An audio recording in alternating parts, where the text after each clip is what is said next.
Night Double Feature presents Bad Crystal, a Breaking Bad podcast. On this episode, we bring you Season 2, Episode 6, Peekaboo. Written by Jay Roberts and Vince Gilligan, and directed by Peter Medic.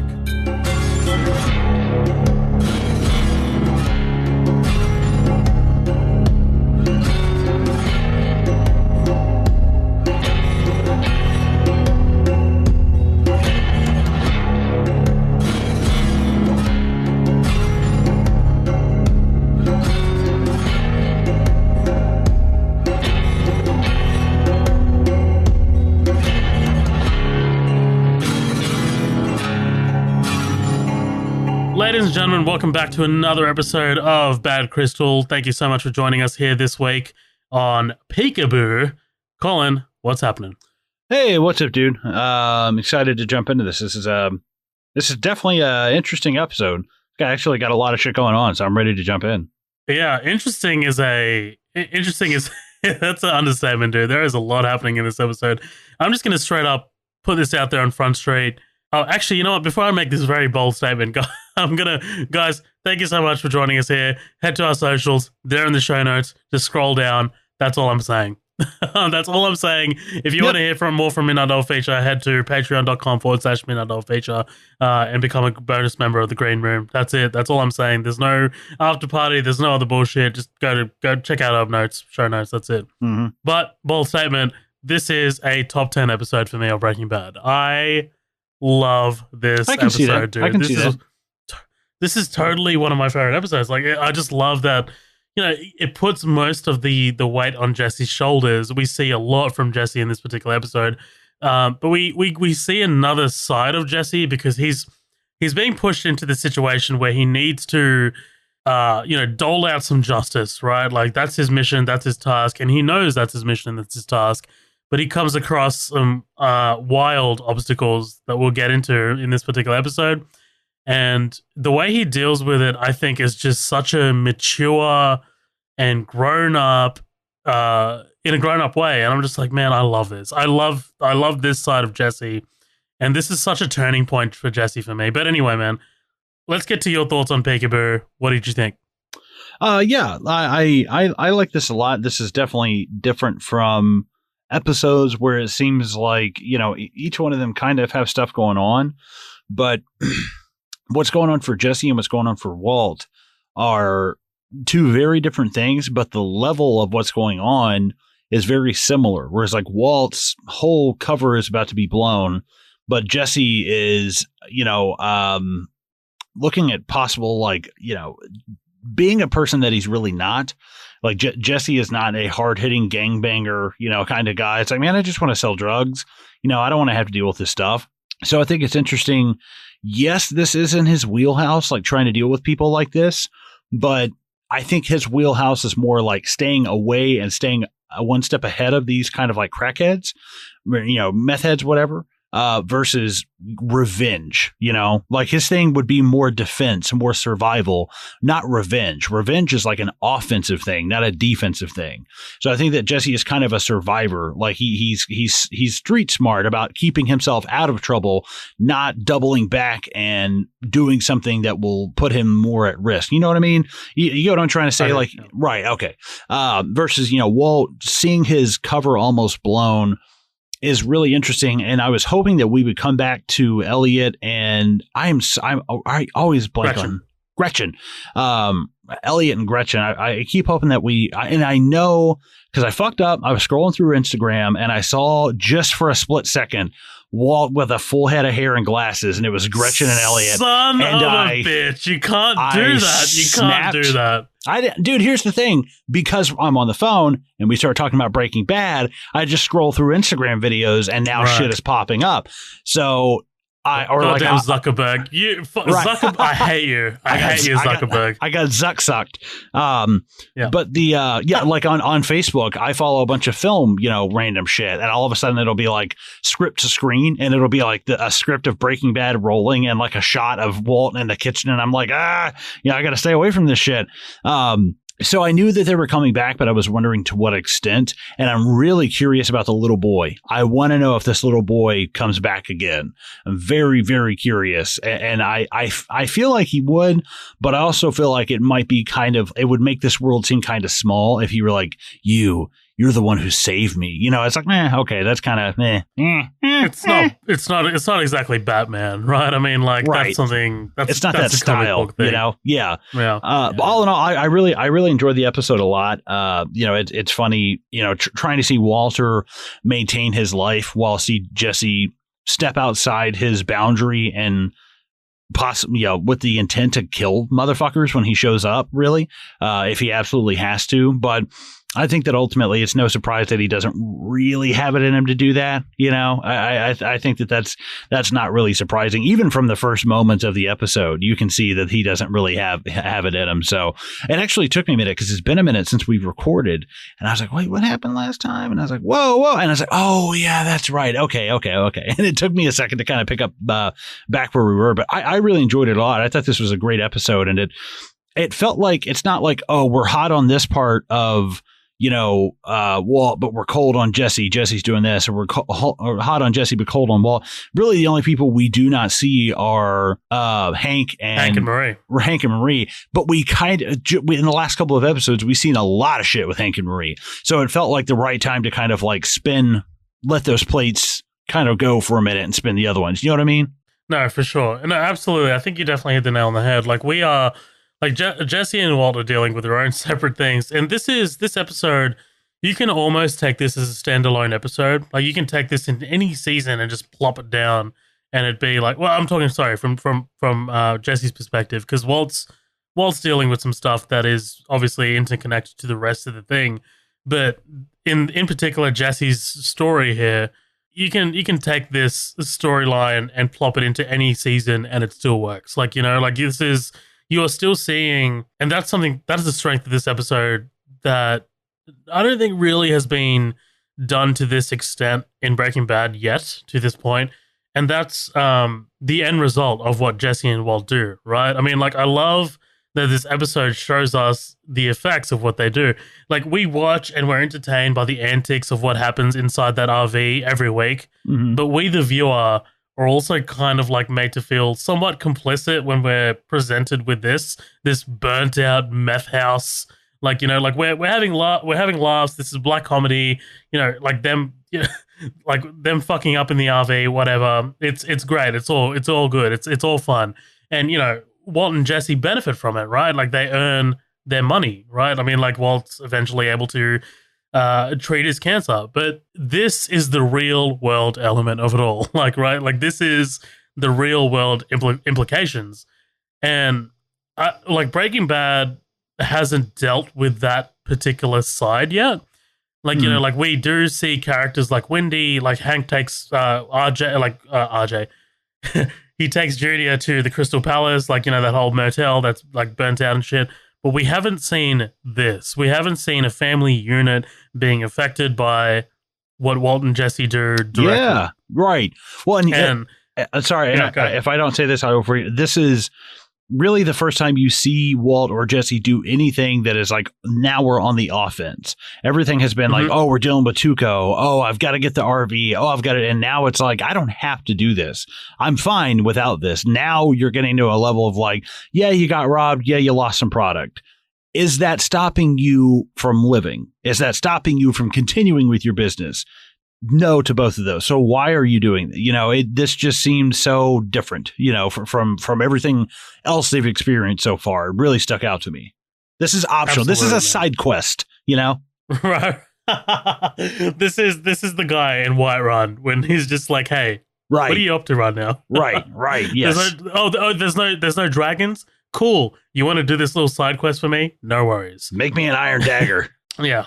Go get your crafting level up. So a little bit of trivia. Aaron Paul was nominated for an Emmy for Outstanding Supporting Actor in a Drama Series. Very cool. And man, fuck yeah. Like, I mean, if there's one episode in season 2 or season 1, it's this. Like, this is Aaron Paul's standout episode for me, man. Like, the guy just nails it. He nails Jesse in this particular episode. Mm-hmm. But yeah, man, that's our opening thoughts out of the way. What do you say we get into this bitch? I'm down, dude. Cool.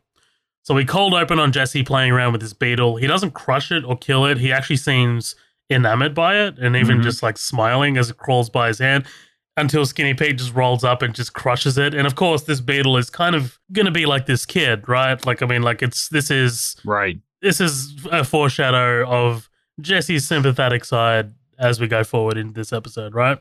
Right. That's what I'm saying. Like, he doesn't even have the heart to squish a beetle, something semi-insignificant. Why do you think that you could walk in and kill these two people, or brandish a gun at them? And I feel like that's why it takes a very comedic take when he pulls that gun out and starts talking to him. I don't think these people take him seriously at all, but they are the motherfuckers to do it. They are the ones who would do this. Jesse is not. Like, dude, you don't know who you're dealing with. You're in way over your head, and you're not the person that you think you are at this moment, And we'll get to that moment when Jesse gets knocked out, he wakes up, and she's brandishing the gun over him. That is such a oh shit moment. Like, oh fuck, you are in uncharted waters, because these two people are so unpredictable that we have no idea what they're going to do. Whereas we know Jesse, we know that Jesse is unlikely going to be able to pull this trigger. But when she is waving the gun over him, and when he's got the knife to his throat, it's like, oh shit. Like, it's like, what the fuck is going to happen? Right. So this guy, Spooge, and his wife, they're the ones who robbed Skinny Pete in the last episode. These two, they need to get got, says Skinny. We hard cut to Jesse just lighting up and loading his revolver. He's really wrestling with the weight of this. And he heads out towards the house, and title card, Breaking Bad. Dude, this place is a fucking nightmare. Man. Like, let's not, we're not getting into the interior just yet. Let's just talk about just the outside before we even see the exterior. The interior. There's just graffiti and just random, like, rotting furniture out on the porch. Yeah.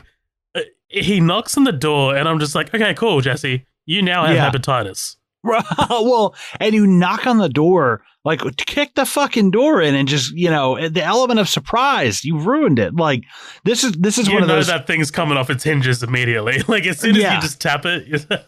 This is one of those neighborhoods when I was delivering DoorDash, I'd pull up and just message him and say, oh, the restaurant canceled your order, and then just take the bite on the food and just be like, all right, cool, take it out of my pay. I'm not showing up. Fuck it. Right, exactly. No, literally. That's exactly what it is, man. Like, this is. I would, before heading in here, Jesse needs to visit the doctor and get every single vaccination possible. Yeah. Like, you need everything, dude. If Jesse was raised by anti-vaxxers, he would drop dead as soon as he steps on the lawn. I love that. Like, it just made me think of, like, there's a Bowie song called Suffragette City, and all I can think of is, because it's smoking mess city, don't lean on me, man. Like, that's all I could think of was, like, smoking mess city. Oh, God. Totally. Jesse knocks, sucks himself up. Where's my money, bitch? Do not mess with me. I'll bury you because I'm crazy. Do not test me. Like, it's him sucking himself up. Again, Aaron Paul just absolutely killing it. I love this postwoman. Honey, you blocking the mailbox. Right. Dude, something so mundane and ordinary happening right in front of, like, I'm about to murder two meth addicts. Like, well, yeah, fuck. And that's what I want to talk about, right? Because, like, Jesse, engages in conversation with her. Like, they start talking about the weather. Yeah, high 70s, whatever. Jesse actually says, yeah, high 70s. But even the postwoman, like, just the day-to-day, everydayness of this, like, I'm sure that this is her route. But she just walks up to the door, and, like, puts the thing in, like, without any regard for just the state of the outside of this house or what you want to call a house. And I'm just like, man, like, you poor thing. Like, this is your job. You need to approach, like, the front doors of, like, people like this every day. God damn it. Well, and I wonder how much worse shit has she seen, where she's like, oh, thank God I'm in one of the better neighborhoods. Like, oh, fuck. Right, exactly. Jesse breaks into what I imagine is the physical manifestation of hepatitis. Like, this is... Yeah. Let's talk about the interior, right? I mean, the prosthetic leg that he picks up. And dude, it looks like empty asthma inhalers. Yeah, what is with the inhalers? I don't understand that. A bra on the coffee table being used as an ashtray. Like, each cup is being used as an ashtray. Yeah. There's a bottle of piss. it looks like they recorded a Nine Inch Nails album in here. Like there's something very like early 90s, like Nine Inch Nails album in here. But no, yeah, the whole thing is just like, it looks like something out of David Fincher's Seven. That's the best thing I can say. I was just about to say that. I was just literally, I was thinking that sloth scene, you know, like like when he's like in the bed. It looks like there's not a speck of clean anywhere in this whole area, you know? No. Like it looks like nothing's been untouched. Like, you know, the entire surface level of this, surface area of this entire place is just littered with filth. Like, you know, and you can, honestly, props to the set designers for doing this, man. This is great. This is awesome. It looks like they took a building right out of like the city that they filmed The Crow in, you know, Brandon Lee, you know, it looks like something on Devil's Night, you know? Totally. I've just got in capital letters, why would you sit on the couch? Right. Why would you touch anything that you don't have to touch? Like that's absolutely insane, man. Good God. And then we get this young, disheveled boy who appears from the depths of hell, right? We have no idea where he just came from. He just like, just saunters in, turns on the TV and just sits down. And this is so sad to me, man, just watching this episode. This is just another day for him, right? Like he is an innocent in hell. He's totally unfazed. We get the sense that this is his life. Mm-hmm. Wakes up to strangers while not knowing where his parents are, and like he's sleeping in a room that can be locked from the outside. Right. Let's think about that. Right. The room can be locked from the outside. Hanger. Right. Talk to me. What was going through your mind? Like I need to know. I love this episode so much because it just escalates and escalates and escalates, and I'm just like, man, like I really wondered what you were, because I messaged you as this is playing out, and I'm like, Colin, you are in for a hell of an episode today. Right. It felt like Rorschach from Watchmen, like the origin story, like this little redheaded kid of like a shitty mom coming out. Oh, yeah. And yeah, there was something about it where, you know, seeing the kid comes out, puts like a spike on everything, you know, where some people like, there's a great Viggo Mortensen movie, A History of Violence, and these two. Yeah, okay. Yeah. Well, speaking of Watchmen, one of those guys at the beginning, the guy that Viggo Mortensen kills, one of them is the old Night Owl, like the Hollis Mason Night Owl. I can't remember the actor's name, but he's great. He's Elaine's weird psychiatrist boyfriend in Seinfeld, the same actor. No way. Yes. Yeah. Great actor. Nice. I can't remember his name, but I love him. But at the beginning, they kill, you know, the checkout clerks in History of Violence. And he looks over and there's just like a little girl like holding a doll, and he just like pulls a gun out from his waistband. He's like, shh. And it's like, man, there's two types of people. The Jessies who were like, okay, put the gun away, chill, act like everything's normal. And then that guy from History of Violence, you know, there's two totally different types of people in the world. So the stakes are already high. But when you roll the dice and you throw a kid into there as well, it's really just like kind of an unknown quantity. I kind of thought that at some point this kid was going to be like throwing signals to his parents, or he was going to somehow kind of be in on it, that this would end up being Jesse's downfall. I'm glad that wasn't the case. But yeah, just seeing him wake up and be into this filth, and, you know, him being locked from the outside with a coat hanger. And I guess his mom couldn't perform the abortion fast enough. And she's like, well, I'll use this for something. I don't know what, you know, I don't know what I got going on.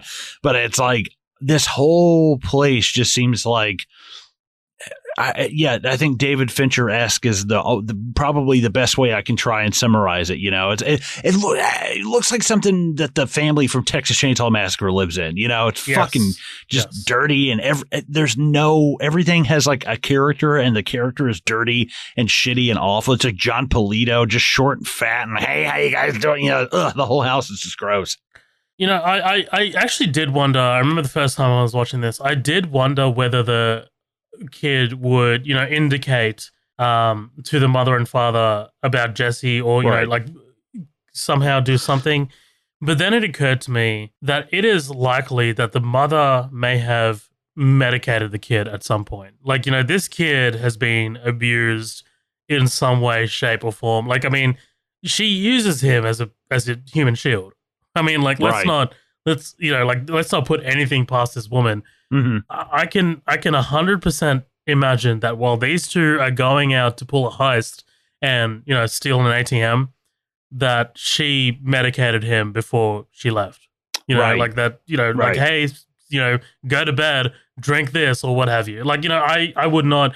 I'm just extrapolating here. There's no evidence for No, this. she but I'm definitely just seems saying, like she throws some Benadryl in a bottle and is like, knock yourself out, 100%.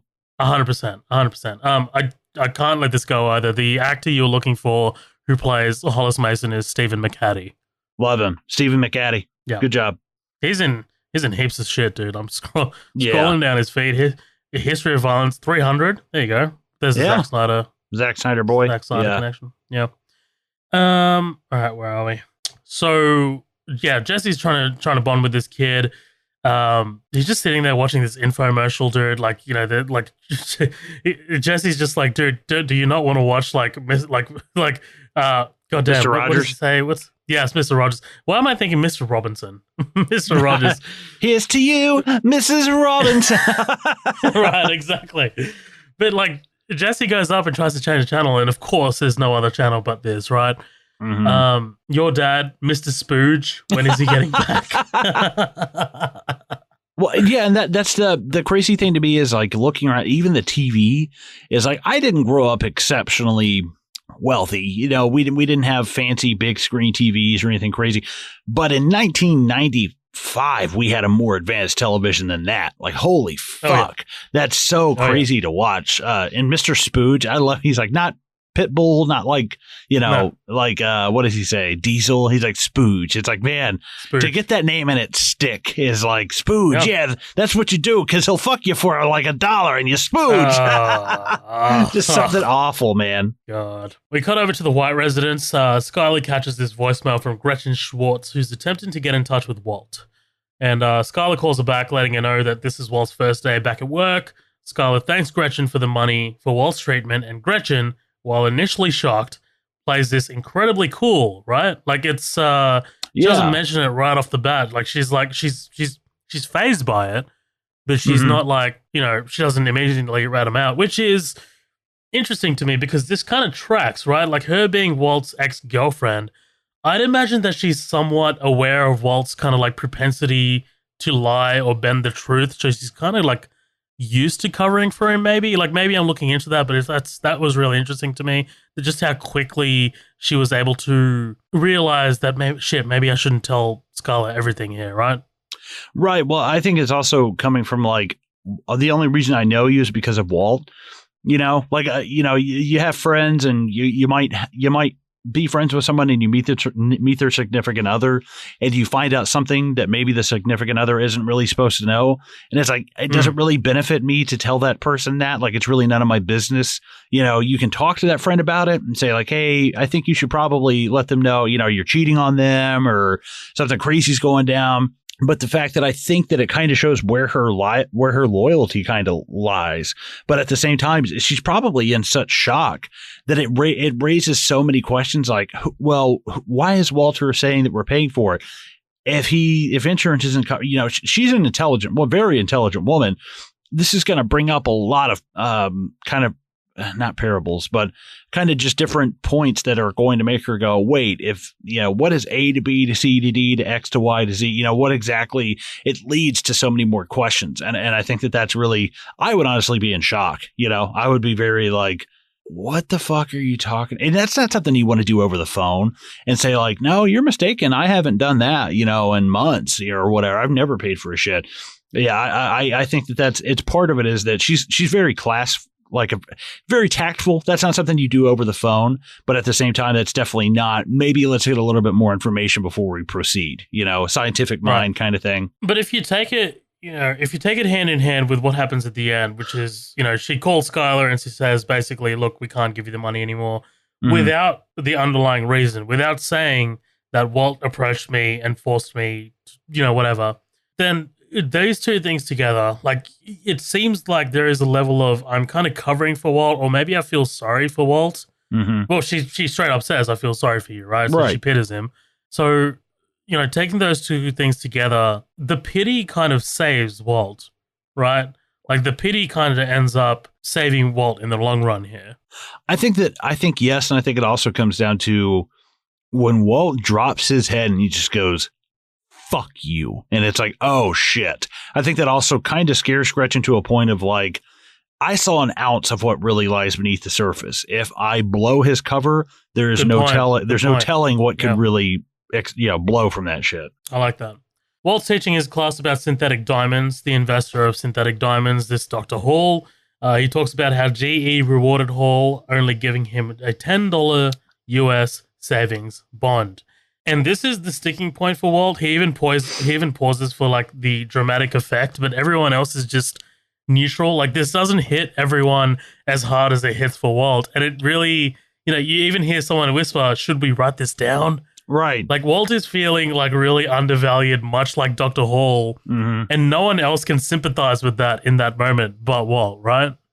Well, I think also, that's very, I'm going to say analogous, I guess, very similar, to his experience with gray matter from what we figure out in this episode. That like for my contributions, I was given, a puddle of coal, a pile of coal, basically. It was what I was given for my contributions. Yeah.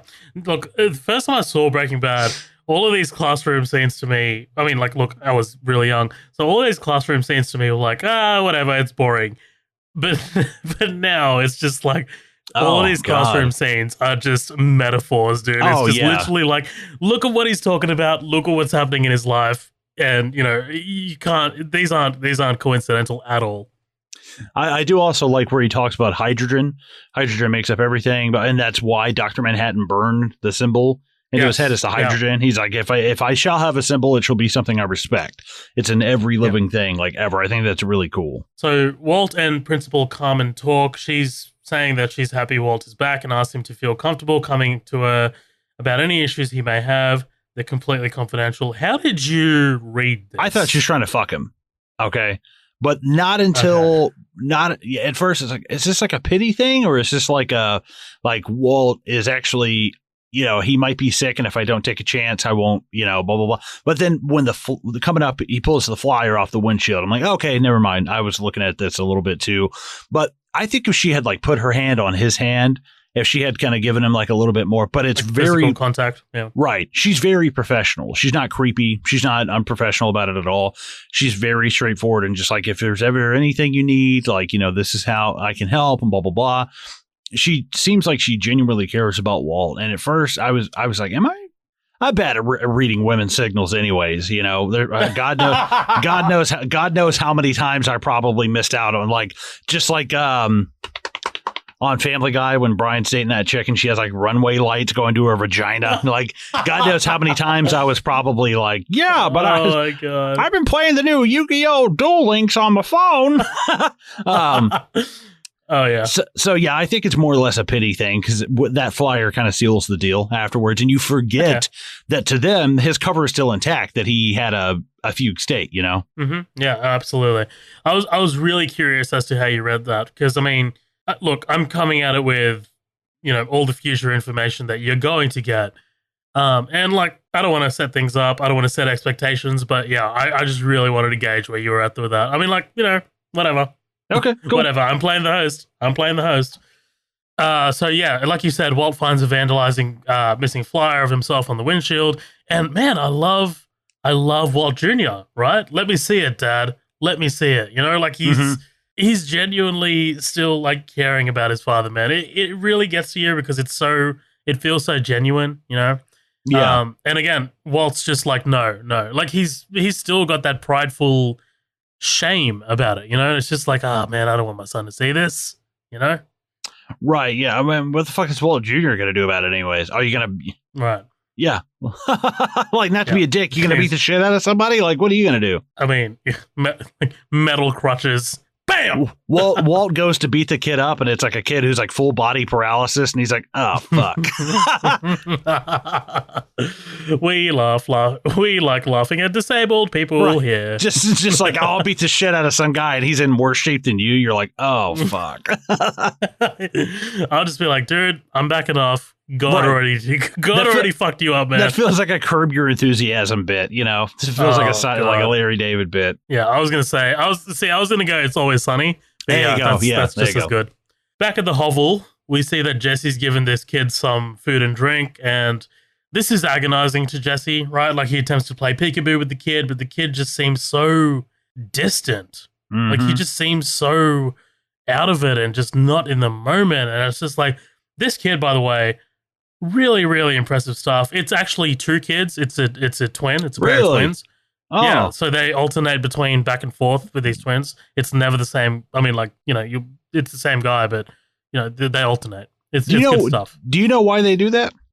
I don't know. I'm assuming it's because of their shooting schedules. Right. You can only work them so many hours. Yeah. Yeah. Yeah, that is super interesting. That son of a bitch, that stumped me. I would have never guessed that those were twins, man. Dude, I've seen this episode probably like 4 or 5 times. This is the first time I figured that out. Like, I mean, wow. I did some research. Can't tell the difference. No. So the parents arrive at the house bickering. Jesse picks up the kid and carries him to the room, tucking him in and commands him to stay there. Like, this is so good to me, dude, because Jesse's first instinct is to, holy shit, I'm wanting to murder these two, but the first instinct is to get the kid out of sight, away from this. Right. I love it. Jesse suckers Spooge, has them at gunpoint, and man, the state of these two is wild. Ooh, impressive. Like I mean, he not as bad as she looks, but all I can think about is the laughing for when she pulled a knife on what's his buddy's name? Skinny Pete. Yeah, I feel like that she should be running around the dark chasing the kids from like the Blair Witch Project. Like she looks, she is the witch in Left 4 Dead, the crying woman walking around. Like like there's so many things. Like she is Deborah Logan at the end of Taking Deborah Logan, swallowing that little girl's head. And I was like, what the fuck? She is the woman. She is the woman in the photo in Insidious who is who's trying to get closer to Patrick. Yes. Patrick Wilson. Yes. If I woke up and I saw that, I would rather wake up and see anything else but this woman, like outside I would rather see Reagan from The Exorcist, like crawling up my bed than look outside and see this woman outside my house. Like I would move. Like, fuck that, and man. Think of what we're saying here. Think of what we're saying. We're pointing out supernatural kind of like entities that do not exist. This thing exists. Right. Like, sure, this is, a lot of makeup, but this is not a far cry from what is actually out there. No. And things that I've actually seen. There's a crazy website, facesofmeth.com. And Whoa. Yeah. Why? What? Why are you only mentioning this? Dude, there was on the second season of Bad Crystal. there was a really famous, like, controversial thing called Faces of Death. You ever hear about that? It was like no. It's basically like kind of like snuff films, but it was kind of a video montage of people like dying or getting murdered or killed, like crazy shit. Like I remember I actually saw like a couple of scenes from them as a kid, and like somebody was walking home and a chimney fell off a house and just crushed this person on the street, like crazy shit like that. But Faces of Meth shows people like the first time, second, third, fourth, fifth, sixth, seventh time they get arrested, and it just progressively gets worse. I actually had a buddy of mine. I went bald and I didn't really have facial hair, and eventually I lost weight, and I kind of like grew out facial hair, my head shaved, and my buddy took all my IDs and stacked them, and he put it on my Instagram. It was like #Faces of Meth, and I was like, God damn it, Devin! It's like a little flip book, right? It is. You see this like fat kid with no beard and like thinning hair turn into like Louis C.K. Amazing. So Walt and Junior drive home, talk about who might have vandalized the flyer. You ID them, and then together, you and I put a bag over their heads, tie them up, strip them naked, take them out to the desert, and then bury them with a huge mountain of fire ants. Sort of an old Western. And I love Junior's retort, right? Like, he suggests scorpions. Like, this is really rare. Like, this kind of like bonding moment between Walt Jr. And it's interesting because it's over violence. It's over hurting people. Like, it's not something that's like, an everyday thing. It's over revenge. They're bonding over revenge. Yeah, I thought that was interesting. Is I feel like Junior is only half kidding, but Walt is kind of, just because we know he's capable of it now, we don't know that 100% that he's kidding anymore. Yes. Yeah, we view it in a different way for sure. Yes, 100%. They arrive to Gretchen's Bentley in the driveway. Junior's loving the Bentley, by the way. And then he gets deep, right? Thank you, Gretchen, for what you've done for my father, for everything that you've done. This is completely awkward, right? Like Gretchen is really, really trying to avoid eye contact with Walt, even forgetting her purse on the way out. Like she's hurriedly really trying to leave. She had no intention of bumping into Walt here, right?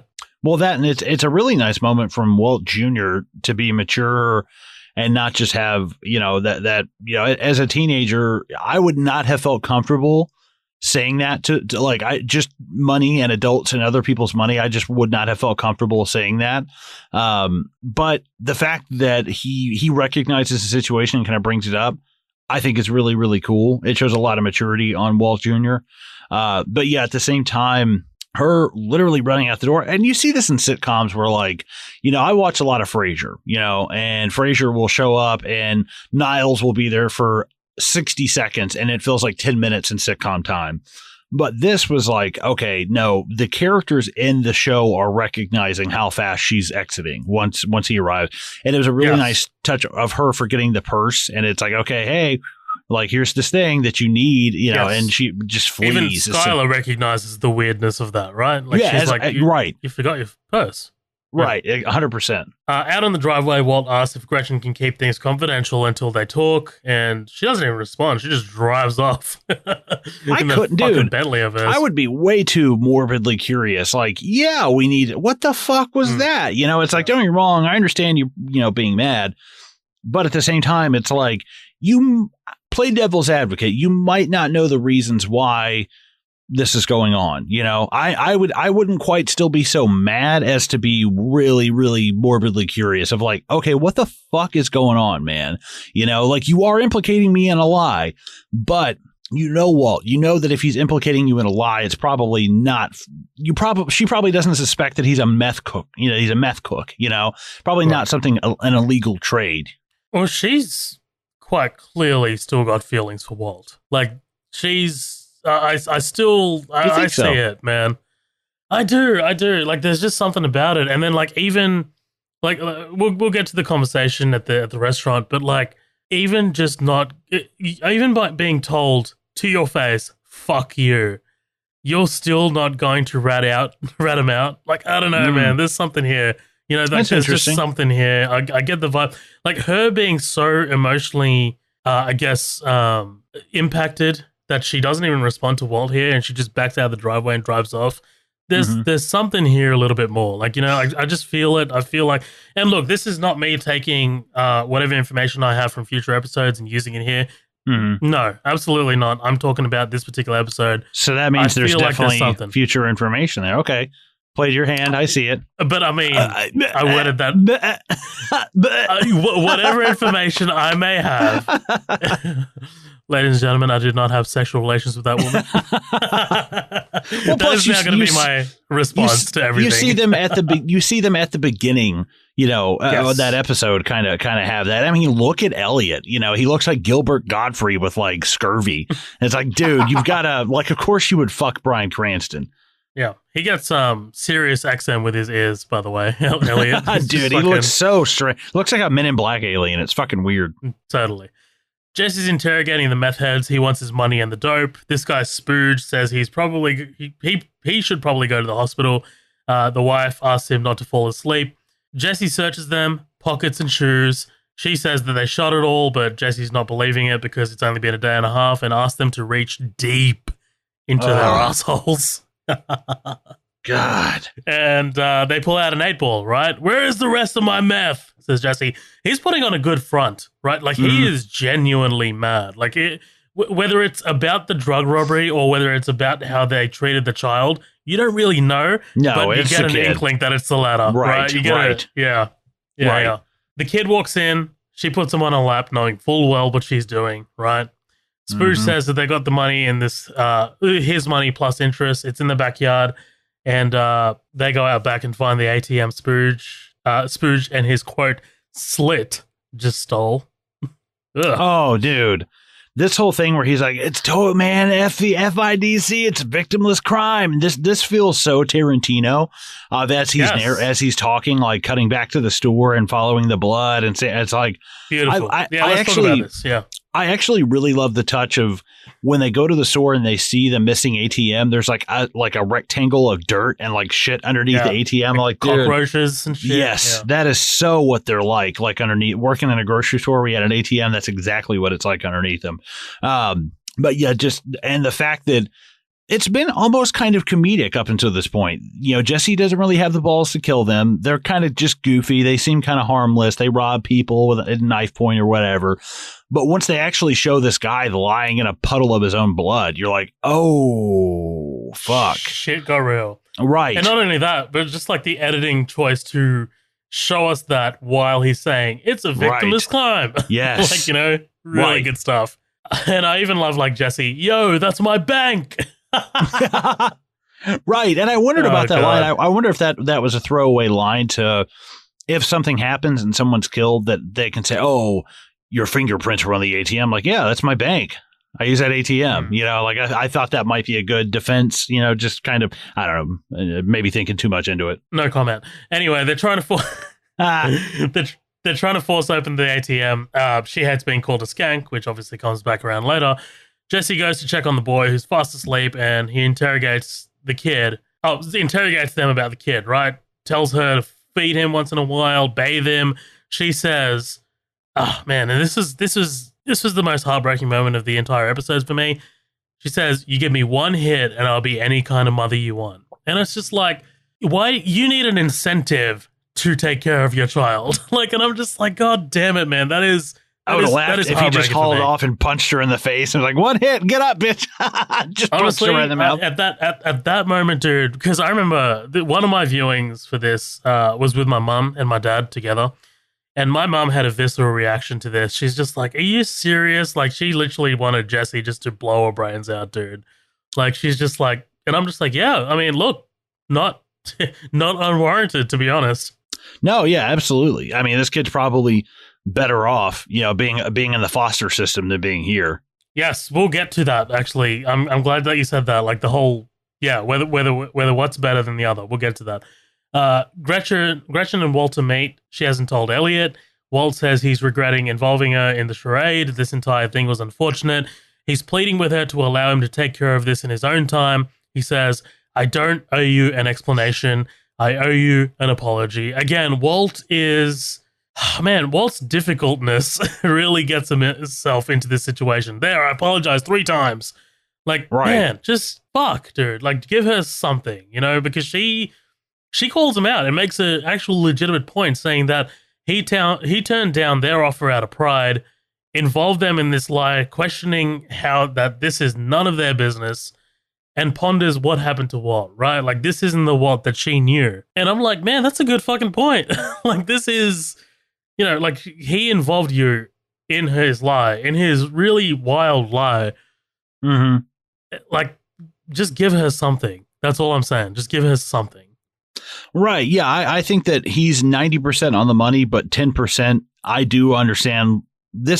I don't owe you an explanation. I do owe you an apology, but I don't owe you an explanation. Like, obviously, this is not negatively affecting you. You didn't know shit about this until you decided to call the house. But I can see his point, but at the same time, he is trying desperately to, like, claw his way to any kind of justification for it. But, like, not even, like, not even respecting her enough to lie to her. like, let's just, like, you get nothing from me, right? Or is that more respect? Or do you respect her, like, too much to lie to her? You know? No, I think that, yeah, that is kind of interesting because when she says, you know, so you involve us in your lie and you do this and you do that and you sit there and tell me it's none of my business. He goes, yeah, that's pretty much the size of it. It's like, fuck. Like, so I think there is something kind of respectful in that, but also at the same time to, you know, these are, yeah, I wonder about what kind of lie could you tell that would cover medical costs, you know? Yeah. Like, now you're 2 lies in, and if she talks back with Skylar, you're going to be like you're living a lie on top of a lie on top of a lie. So like, what possible lie could you come up with? I don't know if it's a thing of he doesn't want to lie to her or if there's not anything suitable to cover that up with. What the fuck? That's well, I won the lottery and I didn't tell Skylar. Like, how is that going to work? Right. Like you think that he can't come up with a lie that doesn't have a loose end. Yeah, absolutely. What would you know about me? What would your presumption be about me exactly?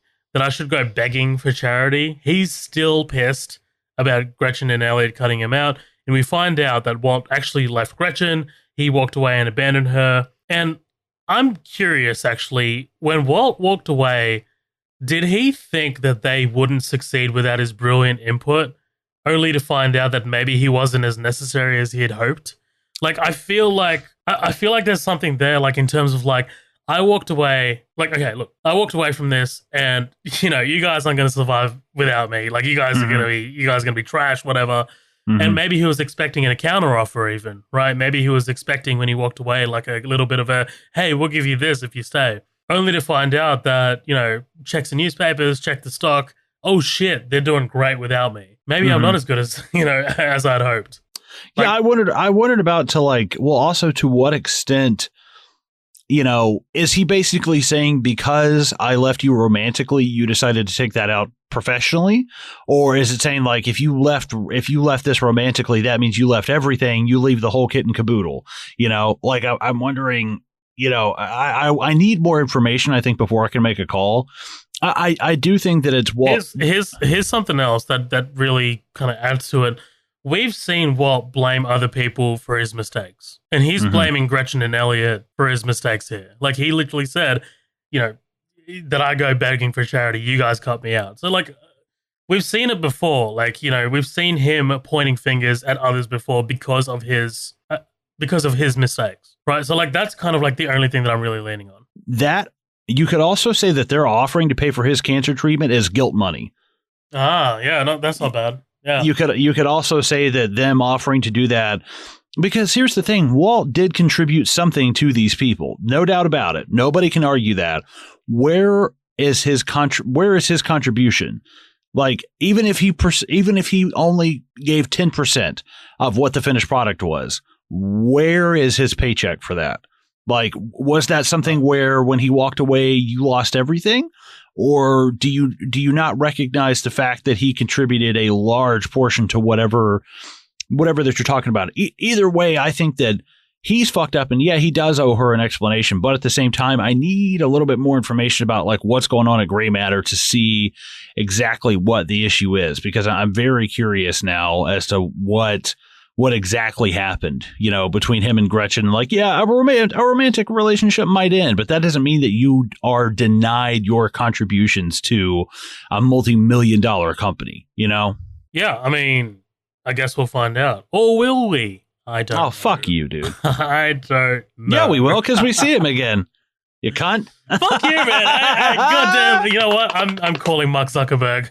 I'm calling Mark Zuckerberg. She says that she feels sorry for him, to which Walt just straight up says, fuck you. And it's interesting that this is the thing that makes him break and just straight up resort to using expletives, right? Like, it was pretty much a civil conversation until she says, you know, I feel sorry for you, right? Like, I mean, that someone feeling sorry for him gets such a barbaric reaction, you know? Like, we know this. This is Walt's pride. Anyone feeling sorry for him immediately gets the axe.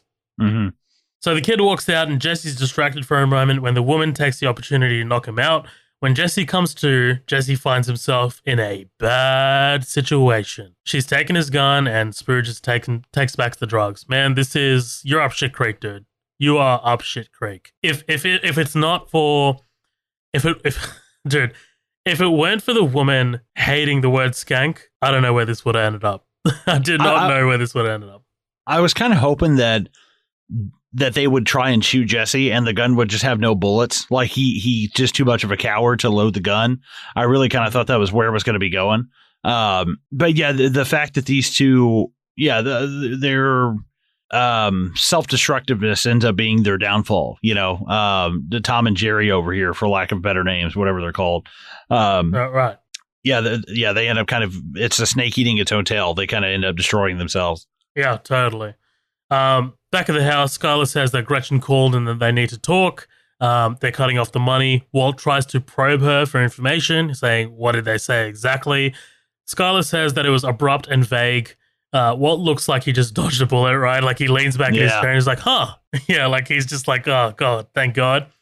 But Skylar is smart, knowing that Gretchen's behavior was influenced by Walt in some way, shape, or fashion. What do you know that I don't? And Walt admits that he drove up to Santa Fe and then he met with Gretchen and Elliott. He says there was a lot of hemming and hawing and beating around the bush from both of them, which he lies about. A lot of business phraseology. What they were truly saying, in my opinion, they're broke. Dude, I don't know if this is something that he thought of on the drive over, but if he thought about this in the heat of the moment, he's a great fucking liar. Also, he thinks because he always leaves something out, because Skylar is not convinced, and yet she still drives a Bentley. Right. Like, like there is always that little loose thread in Walt's lies that is continually hanging out, like the little ball of yarn, the little piece of string that he's unable to shove back in the yarn, Well, and I think it might be something that raises an eyebrow, but have you ever seen Cinderella Man, Russell Crowe, Paul Giamatti? No. Paul Giamatti is like his trainer in that or something. And he, it's the Depression. Renee Zellweger and Russell Crowe, they're like living in the slums. A lot of people are going broke. And she confronts Paul Giamatti because he's trying to get Russell Crowe to start fighting again, and he's risking his health. And she goes to this really fancy apartment. She bangs on the door, and he won't let her in the apartment. And finally, she barges in, and the apartment's empty. There's like a table, 2 chairs, and a bed, and that's it. And they all wear like fancy suits and stuff. Like, we had to sell basically everything to keep the apartment. And there is a thing of keeping up appearances in that way. Like, that's absolutely true. And I think that when you go from, a multi-million-dollar company driving Bentleys, like I'm not saying that I see Gretchen and Elliott doing that, but that's not that far-fetched. That's not that far-fetched. I do think that point is easily refuted, where he's like, yeah, they're keeping up appearances. I thought about that for a sec, and it did occur to me, yeah, that's totally a viable option. But for Walt to not think about that when in his response, right? Like, Walt doesn't say, oh, maybe they're keeping up appearances. What does he say? He doesn't say anything, right? He's just like, maybe they're just prideful people. That's what he says. He says they're prideful people. No, he says they're keeping up appearances. Oh, like is that what he said? Right. No. Why? Because I'm watching. I'm fired. I'm fired. Because basically, you're kidding me. No, blah, blah, blah. He says, well, apparently gray matter, and it makes sense because at the time the economy was going, things were going very, very, very poorly. Right. And, the whole thing of, but it is a great cap of her saying, and yet she still drives a Bentley. And I think that, never mind. I think you might be right. She could have just told me herself. Yeah, well, they're prideful people. That's the son of a bitch of it all. Like, you Walt. Like, that's fucked up, man. You are the prideful person, dude. Like, don't bring us into this. Yeah. So Jesse wakes up to Spooge drilling the bottom of the ATM and arguing with his wife, who's coming down from the heroin. She's begging him for another hit. He calls her a skank and they get into it, right? She says, I'm trying to take the high road here. And then skank, skank, skank, skank, skank, and head crush. Oh, baby. Damn. That's her. That's just casually, right? Like, fathering your child, just no worries. Just for calling you a skank. I knew it was coming when I saw his head under that ATM. I was like, yeah, this guy's about to go squishy time. This was a memorable death for me, man. Like, I haven't forgotten this. This is wild. She digs the meth out of his pockets and just walks off just to get high. And Jesse's just furiously rushing to rub off his fingerprints when the ATM ejects a bunch of cash that he just snags up. Before leaving the shithole, he dials 911, leaves the phone hanging, grabs the kid, taking him away from his doped-out mother, deceased father, and disheveled home. You have a good rest of your life, kid, says Jesse as the sirens grow nearer and nearer. It's a good ending, man. Yeah, I honestly, Jesse, just applause. I'm gonna fucking standing ovation, dude. I loved it. Mm-hmm. Because here's the thing, right? This kid, he's traumatized for sure, growing up in this way. He is now going to go through the group home system. He's going to go through the social services system, and that is not a cakewalk. But it is nothing compared to what was probably going to be the rest of your life, right? Right. At some point, that mom is probably going to get desperate and trick that kid out. Like there's definitely, I don't put that, the fact that she dropped an ATM on the baby daddy's head is like, I don't put very, very few things past this woman. Mm-hmm.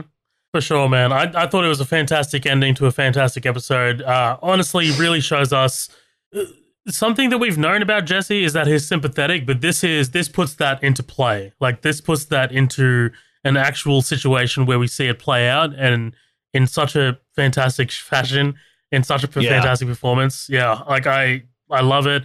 I love that we see this side of Jesse, and honestly, man, it really does not make you curious to see more of Jesse's kind of like sympathetic side. Yeah, for sure. I actually read that little boy was played by Ed Sheeran, so that was very interesting to see him. Spat out my water. Right, him and Rupert Grimm, whatever the fuck his name is, Ron Weasley. Rupert Grint. Yeah, Rupert Grint. Ed Sheeran, powerful performance. What would you do if he busted in the kid's room to save him, and he's got a guitar, and your head don't hang like it used to, and he's like, I'm over the castle on the hill. I'm just like, dude, I'm leaving this kid right here, man. He's doing great.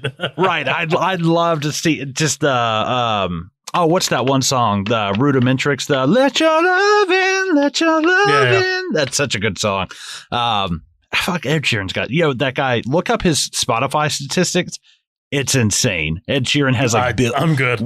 Dude, I don't particularly like his music, but like 1.2 billion streams on one song is absolutely nuts. Yeah. Look, I mean, I look at his numbers and then I look at our download numbers, and I'm just like, man, we are way more talented than you. Better keep up. You better keep up, Rupert. No, but I enjoyed this episode a lot. It's been a while since I watched an episode and kind of had to brush up on it a little bit. But, when you saw on the last episode, Walter hand Jesse the gun, you knew you were going to be in for some crazy shit, and it really did not disappoint. So I'm very happy with this episode. This probably has been, I don't even know if I would really say my favorite of all episodes, because it's hard for me to kind of think back to a lot of them now, because it's been months since we recorded them. We need to leave some. Okay, look, we're going to power through, right? I am on leave. I'm on annual leave. We're going to power through and finish season 2, dude. Like, I'm going to message you offline after this and talk to you offline about our schedule. I will say, very, very memorable episode, though. Hard to forget. Totally. For sure, man. I completely agree. One of my favorite episodes of all time. And look, you haven't obviously seen the rest of the episode, so you can't begin a ranking. But this is there's something about this episode that really it's a lot of firsts for me. Like, like a first of seeing Jesse's sympathetic side in action, him rescuing this kid essentially, and then like Walt just straight up fucking telling Gretchen to fuck you, like him being like really aggressive, to someone who has a direct connection to his wife, who can easily phone his wife and say, hey man, like your husband just said this to me. He's up to some shady shit. So you might want to look into that. This is a great episode for me. I really enjoyed this episode. It's a tight 47 minutes. A lot happens, but yeah, go for gold. I'm going to say also, too, what you just pointed out, Walt talking to somebody who was a former lover, a former business partner, like a really good friend, and talking to them that way. And in a total, on the yin to the yang, you see Jesse treat someone who he does not know and like literally save that kid's life. And it's so crazy to see, like, now Jesse's supposed to be the fuck up and Walt's supposed to be the civilized person. I don't think so. That's very interesting to see, like, how you would treat a stranger versus, but that's true for, a lot of stuff. I guess Jesse got to know that kid and he was like a KKK member or something. I'd be like, oh, fuck, why did I save this kid? Yeah, but here's the thing. Like, that woman offered to pay for Walt's treatment. Even still offered to pay for Walt's treatment at the restaurant, right? Don't forget, she's like, we can still, like, you know, if there's something going on, like, we're more than happy to do it. Like, even at that point, she was still willing to pay for it. So it's like, because she's got that like guilt money. That's what it is. But like, I mean, look, even at that point, like, she is not a bad person. There is nothing to indicate to us that she is a bad person or she has wronged Walt. Well, actually, if Walt is like rationalizing in his head that, you know, she helped in kicking him out of Grey Matter, then maybe. But I don't know. Man, I love this episode. I am glad to have covered it. Thank you so much for joining us here at Bad Crystal, guys. We will see you guys next week at Bad Crystal.